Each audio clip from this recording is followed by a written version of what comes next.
अस्सलाम वालेकुम पाकिस्तान। हमीद नकीबी आपकी खिदमत में हाजिर है। नाज़रीन, इसराइली फ़ौज के सरबराह ने हुकूमत के सामने 10 रेड फ्लैग्स क्यों उठा दिए? रिज़र्व फ़ौजी बार बार जंग में जाने से इनकार कर रहे हैं। कुछ इसराइली नौजवान फ़ौज में भर्ती से गुरेज कर रहे हैं।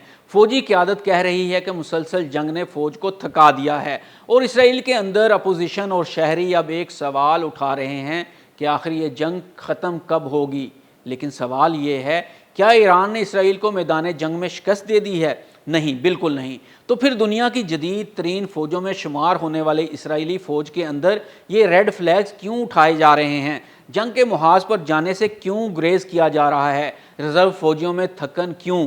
अवाम में खौफ क्यों पैदा हो चुका है? और सबसे बड़ा सवाल, क्या ईरान इसराइल को शिकस्त देने की बजाय इसे एक ऐसी तवील जंग में फंसा चुका है जहां हर गुजरते वक्त के साथ इसराइल जीतने के बावजूद कमज़ोर और ईरान शिकस्त खाने के बावजूद ख़तरनाक होता जा रहा है?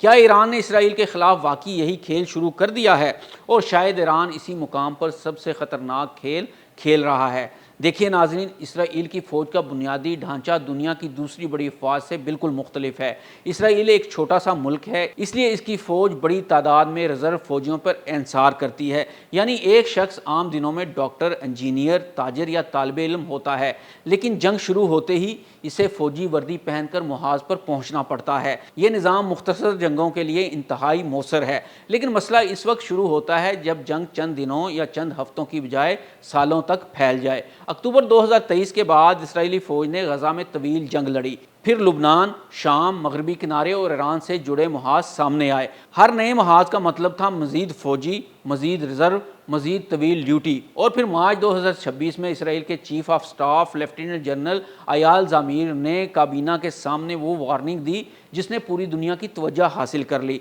नाज़रीन गौर करें, ये बात मार्च 2026 की है और असल जंग तो मार्च के बाद से अब तक जारी है। तो अब इस वक्त इसराइल के फ़ौजियों का क्या हाल हो रहा होगा, आप खुद अंदाज़ा लगा लें।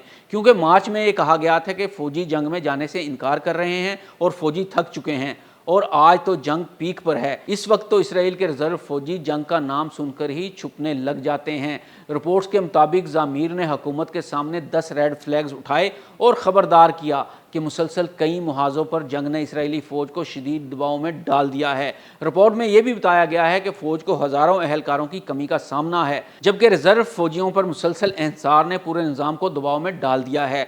यहाँ ज़रा रुक कर सोचिए, अगर एक फ़ौज का सरबराह ये कह रहा हो कि फ़ौज के पास हर मुहाज संभालने के लिए काफ़ी अफरादी क़ुव्वत नहीं है, तो ये सिर्फ इंतज़ामी मसला नहीं होता, ये स्ट्रेटजिक ख़तरा होता है और हार मान ली जाती है। यहाँ पर यह कहना बिल्कुल दुरुस्त होगा कि इस वक्त इसराइल और इसके फ़ौजी और इसके शहरी हार मान चुके हैं, क्योंकि जंग सिर्फ टैंकों, त्यारों और मिसाइलों से नहीं लड़ी जाती। जंग के लिए फ़ौजी भी चाहिए हैं, और यही वो मुकाम है जहां इसराइल की सबसे बड़ी ताकत यानी इसका रिज़र्व फ़ौजी निज़ाम इसकी कमज़ोरी बनना शुरू हो चुका है। इसराइली मीडिया में ऐसे रिज़र्व फ़ौजियों की बात भी सामने आई जो तवील जंग और बार बार ड्यूटी से थक चुके थे।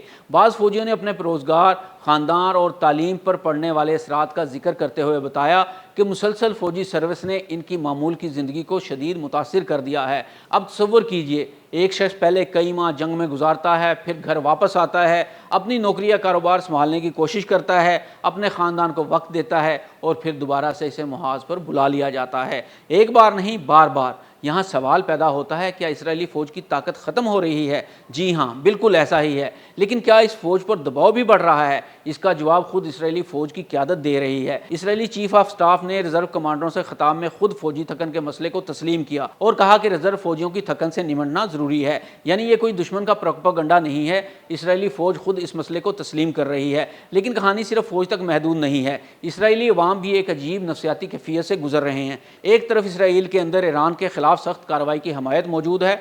बहुत से इसराइली शहरी समझते हैं कि ईरान एक बहुत बड़ा ख़तरा है और इस ख़तरे का मुकाबला करना भी ज़रूरी है। लेकिन दूसरी तरफ मुसलसल जंग ने अवाम के अंदर सिक्योरिटी के एहसास को कमज़ोर कर दिया है। जून 2026 के इसराइली नेशनल सिक्योरिटी सर्वे के मुताबिक सिर्फ 29% अफराद ने अपनी ज़ाती सलामती के एहसास को बुलंद या बहुत बुलंद करार दिया, जबकि 28% ने इसे कम या बहुत कम कहा। यह दादोशुमार एक इंतहाई अहम हकीकत बताते हैं। इसराइली अवाम का जज्बा ख़त्म हो चुका है और ये खौफ का शिकार हैं। اور یہی فرق انتہائی اہم ہے۔ ایک قوم جنگ لڑ سکتی ہے، لیکن اگر اسے یہ محسوس ہونے لگے کہ جنگ ختم نہیں ہو رہی، دشمن مکمل طور پر شکست نہیں کھا رہا اور ہر فتح کے بعد ایک نیا محاذ کھل رہا ہے، تو جنگی تھکن بڑھنے لگتی ہے، فوجیوں کا حوصلہ ٹوٹنے لگتا ہے، اور اس وقت اسرائیل میں یہی کچھ چل رہا ہے۔ ایران شاید اس حقیقت کو سمجھتا ہے۔ ایران کے پاس اسرائیل جتنی فضائی طاقت تو نہیں ہے، ایران کے پاس اسرائیل جیسا عالمی انٹیلیجنس نیٹ ورک بھی شاید نہیں ہے، ایران کے پاس امریکہ جیسی فوجی طاقت بھی بالکل نہیں ہے، لیکن ایران کے پاس ایک ایسی حکمت عملی ضرور ہے جو طاقت کے روایتی تصور کو چیلنج کرتی ہے۔ ایران براہ راست صرف ایک محاذ پر جنگ نہیں لڑتا، وہ پورے خطے کو ایک جنگی میدان بنا دیتا ہے۔ ناظرین، اگر امریکہ ایران کے ساتھ جنگ میں داخل ہو جائے تو ایران کا جواب صرف امریکہ کے اندر نہیں آتا، بلکہ پورے خطے میں امریکی اڈے، بحری راستے، توانائی کی تنصیبات اور اتحادی بھی دباؤ میں آ سکتے ہیں۔ یہی وہ جنگی ماڈل ہے جس میں دشمن کو ایک ہی بڑی جنگ میں شکست دینے کی بجائے اسے مسلسل بحرانوں میں الجھایا جا رہا ہے، اور ایران یہ کام بہت کامیابی کے ساتھ کر رہا ہے۔ اور یہی وجہ ہے کہ اسرائیل کے اندر اب صرف یہ سوال نہیں پوچھا جا رہا کہ ہم ایران کو کتنا نقصان پہنچا سکتے ہیں، بلکہ یہ سوال بھی اٹھ رہا ہے ہم کتنے عرصے تک یہ جنگ جاری رکھ سکتے ہیں، ہمیں اس جنگ سے چھٹکارا دو، ہماری جان کی خلاصی کر دو۔ ناظرین، ویڈیو اچھی لگی ہو تو اسے ضرور شیئر کیجیے گا۔ حمید نقیبی کو اجازت دیجیے، اللہ حافظ۔